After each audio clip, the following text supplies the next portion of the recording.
Hello friends, this time the topic is surge impedance and surge impedance loading. So according to the contents of the slide, we will be discussing today characteristic impedance or natural impedance of a transmission lines, surge impedance loading, significance of a surge impedance, and related common doubts that I am facing in the Excel sheet that I have already shared. So I will be discussing some of the doubts regarding the performance of a transmission line. That will be very common, and I think many of you are knowing it also, but I will be discussing those doubts today also in this following PPT or in this following video. Moving ahead, the first topic or the first heading is nothing but the characteristic impedance. As you have already gone through some of the topics in the performance of transmission line, so you already know that the natural impedance of a transmission line, that is the natural impedance that will not be, or that will be considering the losses. We are not here neglecting the losses, we are considering the losses, and hence those impedance at any point of time when we are taking the ratio of voltage and current at any point of time, we're going to give the characteristic or natural impedance of a transmission line. As you can see the formula, it is nothing but ZC is equal to under root Z by Y. Z is nothing but the impedance, Y is nothing but the admittance. So Z will be comprising of resistance of a transmission line and the inductance of a transmission line. As we have gone through in the transmission line parameters, we have already discussed that as due to the flow of alternating current, there will be inductive property in a particular transmission line, and there will be shunt capacitance also available, which will be forming in between the two lines or in between the line and the earth. The G parameter, I think you already know that G is nothing but the conductance that will be occurring at the side of or across the insulators, across the insulators. So at insulator there will be conductance part available, because when we are discussing a characteristic impedance, at that time we will be having a considering the transmission line having no losses, having all the losses, having no losses, that is incorrect. We are considering the losses in a transmission line. So if we are considering a losses, so we should be considering R also, we should be considering L also, we should be considering G also, and we should be considering C also. We have already discussed that if we are considering a particular transmission line in practical aspect, or in, you can say, in idealistic mode, we will be assuming that G will be equal to 0, that is conductance part will be equal to 0, as we already know that if we are having an insulator and line is terminated across that particular insulator, so G will be 0 and no current will be conducting through that insulator. That is our assumption. But in a practical aspect, in a realistic transmission line, there will be value of R, there will be value of G. So your characteristic impedance is nothing but the ratio of Z by Y under root, or whole ki power 1 by 2. So from here you can say that it is independent of the transmission line length. It is independent of the transmission line length. As long as the ratio at any point of voltage and current will going to give you the characteristic impedance of a particular transmission line. So moving ahead, the next is the surge impedance. Now first of all, the issue comes is what is the difference between a characteristic impedance and a surge impedance. Surge impedance is that condition in which we are considering a transmission line which is lossless. As it is lossless, so the value of, again, what we have discussed in the previous slide, that is nothing but R will be equal to 0 and G will be equal to 0. That is resistance of a transmission, we are assuming it is equal to 0, and conductance of a transmission line, that is conductance across those insulators that we are having, is again equal to 0. That we are assuming that there will be no conduction of any amount of current through that insulator. So as if R is equal to 0 and as if G is equal to 0, the ratio that we will be having for the surge impedance is nothing but under root L by C. As the line is written that it will be the case when we are neglecting the power surges. So as we are neglecting the power surges is nothing which will be coming when we are switching on the line, or when any lightning stroke will be coming. So at the time of switching, or at the time of switching surges, or at the time of lightning surges, there will be certain amount of power surges. So if we are neglecting power surges losses in a transmission line, in that case we can say that characteristic impedance will only going to become a surge impedance if we are taking a lossless transmission line, in which we are taking R is equal to 0 and G is equal to 0. Again, this surge impedance will be also independent of the transmission line length. So many times a question has been asked in GATE examination also, in which they will going to ask that, let's suppose 200 kilometer line, surge impedance is 400 ohm. What will be the value of surge impedance for 400 kilometer line? So it will be same, that is equal to 200 ohms. Okay, moving ahead, as we have gone through the surge impedance, and now we have to discuss the surge impedance loading. So surge impedance is nothing but the value of impedance only. So at that impedance, if we are transferring a power, so that power, that maximum power that can be transmitted when the line is terminated. When the line is terminated means at the receiving end, when you are having a particular value of load that is purely resistive, and that value is nothing but it is equal to the surge impedance of a transmission line. At that point of time, when those impedance and resistance are equal, so according to maximum power transfer theorem, we can say that at that point of time transmission line will be conducting maximum of its power from one end to, from sending end to receiving end. That is at that point when we are having a resistance or a resistive load connected across the receiving end, whose value is nothing but equal to the surge impedance of a transmission line. In that case, the power transferring from the sending end to the receiving end is nothing but V square upon ZC, where V is nothing but the transmission line voltage. That will be always taking the line to line voltage if it is nothing given in a particular question, and ZC will be nothing but the, here ZC is not a characteristic impedance, it is your surge impedance, because we are talking here surge impedance loading.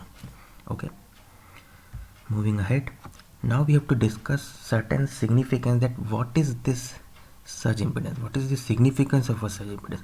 We already discussed in fewer slides previously that if we are transferring a power at the surge impedance, that is known as surge impedance loading. That is nothing but the megawatt loading, because we are transferring power that only. But what will happen if you are if you are connecting a resistive load at a receiving end, whose value is nothing but equal to the surge impedance of a particular transmission line? At that point of time, the reactive power given by the shunt capacitors that is forming in between the line and a ground will be absorbed completely by the transmission line inductance only. I again repeat that reactive power delivered by the shunt capacitors will be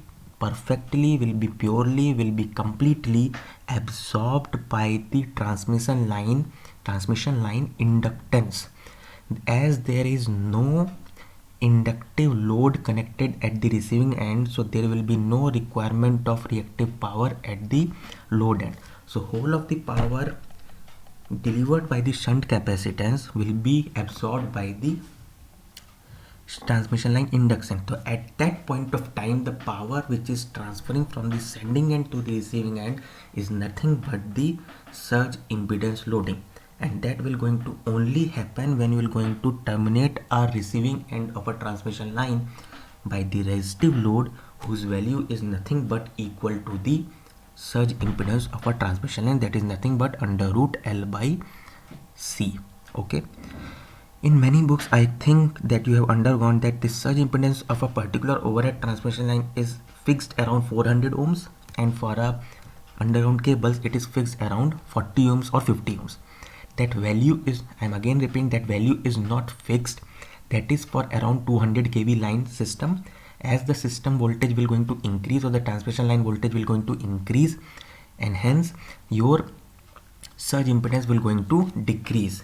Why? because under root L by C will be the system. As you will be increasing the line length or the line kV, as the kV will be increases, as the voltage will going to increase, the power is, again you I'm talking about, if power is constant, voltage is increasing, current will going to reduce, and hence the requirement of the conductor material will be also very less. That is the one point of discussion that we can think of. But another point of discussion is that if the conductor length is increasing, it means that the kV of voltage requirement will be increasing. Huge length, which means you can say the huge voltage, and hence the shunt capacitance will going to increase. Those shunt capacitance are placed in parallel, that will be added up in series, and hence the value of C will increase, and hence you can say under root L by C, if according to the formula of ZC, that is surge impedance is nothing but under root L by C. So if C is increasing, we can say the whole expression will going to reduce.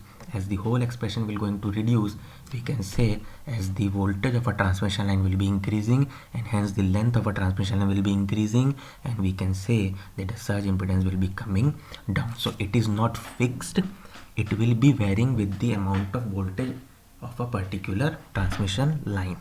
Of a voltage of a particular transmission line, I am not talking about a particular length of a transmission line. The length for that amount of 300 kV line, let's suppose we are taking an example of 300 kV line, for 200 kilometer also the surge impedance will be some x ohms, and for 400 kilometer also that length will be again the some x ohms. But for 300 kV line the length will be somewhat different because voltage is high, but for 200 kV line the length will be somewhat different because the voltage is low.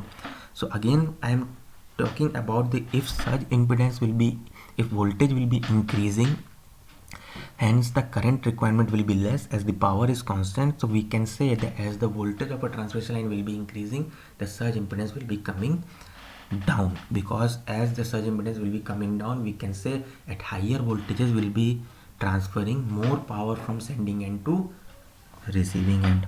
Okay, again there is one doubt also given, that in underground cables why it is around 50 ohms or 60 ohms or 40 ohms. Many books writing different value of the surge impedance. It is low because the value of C, the value of capacitance will be very high in the underground cables, because all the phases, that is you can say you have already seen in your RR cable visit, that if there are 3 core cable means R phase, Y phase, B phase is kept inside that particular underground cables. So the distance between these 3 or 2 phases or the 3 respective phases will be very less, so the capacitance will be very high. As the capacitance value will be high, according to the formula of ZC, that is under root L by C, C will be very high and ZC will going to reduce. So as compared to the overhead transmission line, the value of surge impedance in underground cables will be less as compared to overhead transmission line. Okay, moving ahead, it is same written over here, that if a lossless transmission line terminates in its surge impedance, that is if the load is pure resistance, I again repeating that if the load is purely resistive, the value equal to the surge impedance of the line, then the transmission line voltage is known as the infinite line or flat line. Why it is known as the infinite line or flat line? Because at that point of time voltage will not be reflecting back, voltage will not be refracting, because it is a particular infinite line. In infinite line voltage will be again traveling ahead only, it will not going to repulse back, because what we have did, we have nothing, we are having a purely resistive load at the receiving end, we are having a that value is nothing but equal to surge impedance. The whole of the power will be utilized because the amount of reactive power absorbed is equal to the amount of reactive power delivered. So that type of line is known as infinite line or flat line. You always have to remember that if there is a term of infinite line or flat line, there is not any kind of reflection, and reflection will be there in the voltage terms. There will be no reflection, and refraction will be there in terms of voltage waves. Okay, that is somewhat I want to discuss about the surge impedance and surge impedance loading. Nextly, we will be discussing the common doubts in performance of transmission line that I am also facing when I am seeing the doubts coming in the Google Excel sheet shared with you all. The first is how transmission line is classified.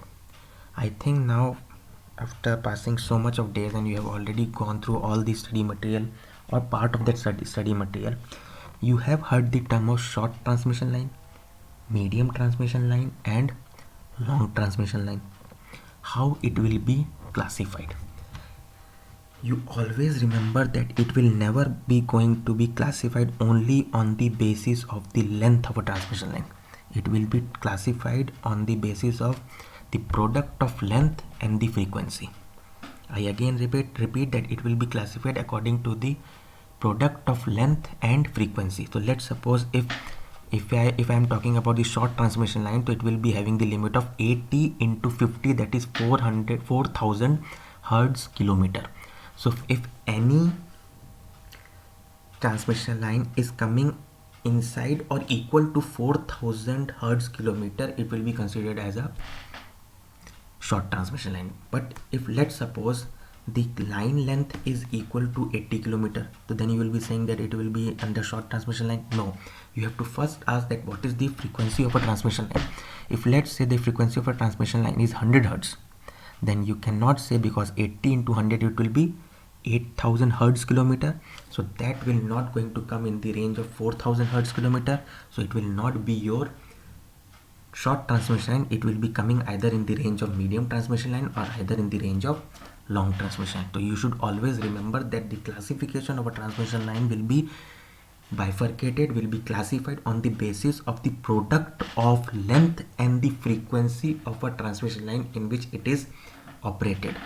As why now you will say why books are not taking the frequency, because we already know that there are only two varieties of frequency available across the world, that is somewhere there is 50 hertz and somewhere there is 60 hertz. So it is quite constant. So now we can neglect that 50 hertz, either we will be taking 50 hertz or either we will be taking 60 hertz. So the product range will not going to differ much.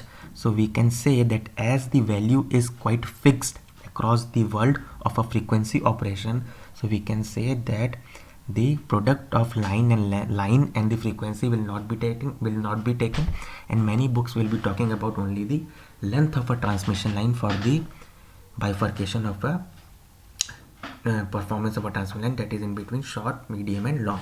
But many questions are asked in GATE in past some of the years, in which they are asking that let's suppose that there is a 90 kilometer lines or 70 kilometer line which is now operating at 200 hertz.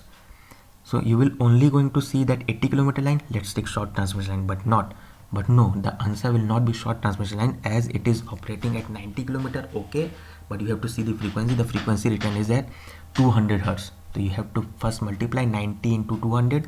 It will not be coming in the short, it will not be coming into medium, so directly you will have to take the option as long transmission line. So according to the concept should be clear, that bifurcation will be based only on the product of length and frequency of a transmission.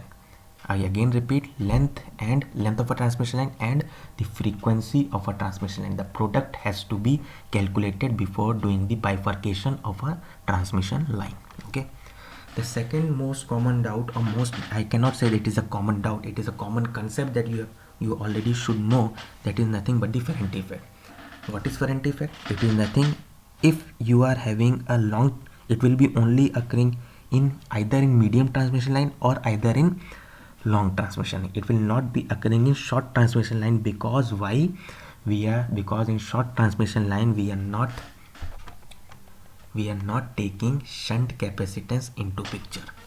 What we are doing, we are neglecting shunt capacitance effect as compared to medium and long. In the short transmission line, the shunt capacitance effect will be very less, so we are neglecting it and we are not taking it into picture. Okay, so in the Ferranti effect, that will be occurring either in medium or either in long transmission line.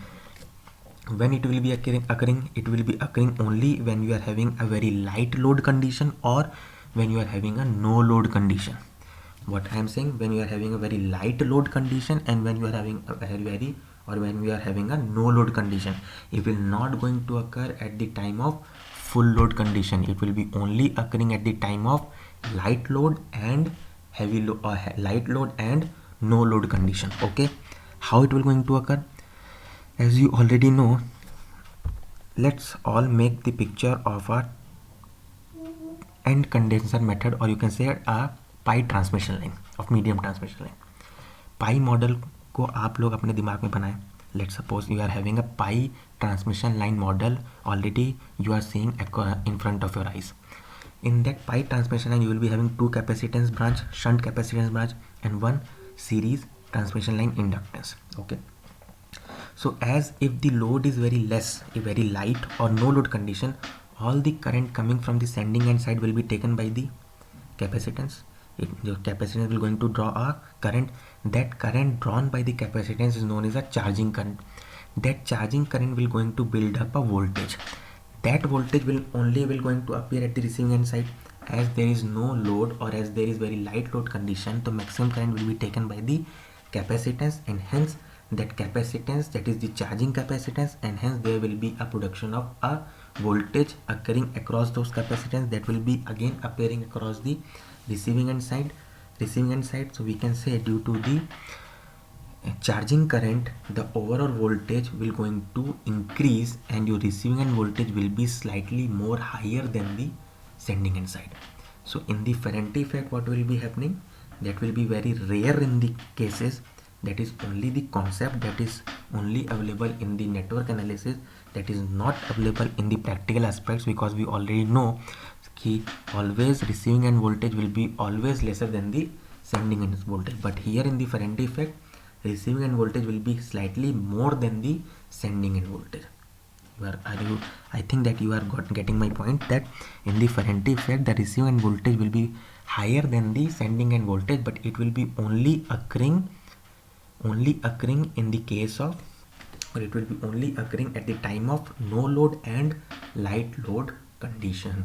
Okay, that is the concept of a Ferranti effect, that will be occurring due to the charging current drawn by the capacitance as the load is very low, or load is very less, or load is very light, or you can say even at no load condition. That is due to the charging current of a shunt capacitance. Okay, then last one is the, which will going to more prefer, nominal T method, nominal T model, or nominal pi model in medium transmission line. As you can see the circuit of nominal T and nominal pi model. In nominal T model you will be getting a shunt capacitance branch at the middle.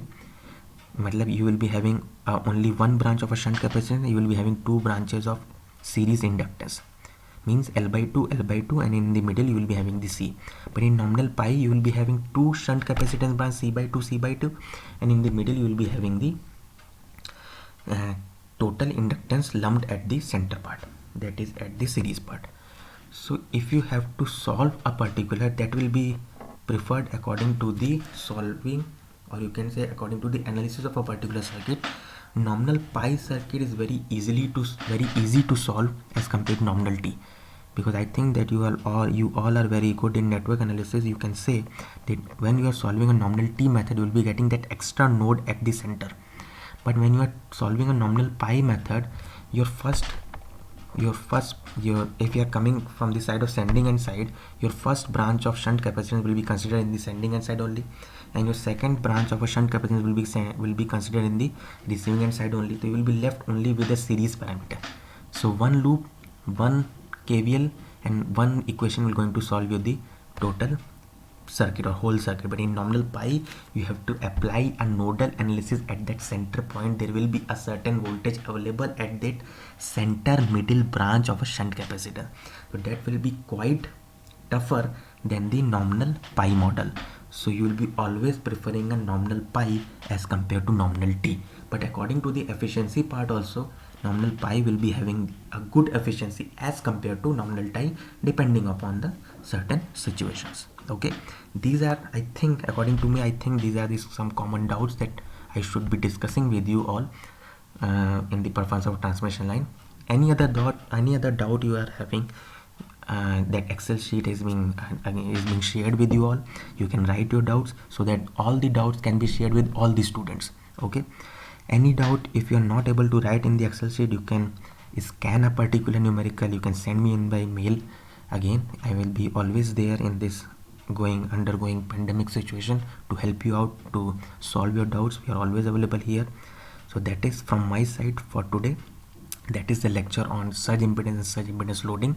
The next lecture that will be for this week, because in this week we will be getting 2 lectures from my side on FPS. This is the first lecture, and the next lecture I will be discussing on bus bar schemes. Probably it will be coming to you in next 2 days. Okay, good luck and prepare well. Okay.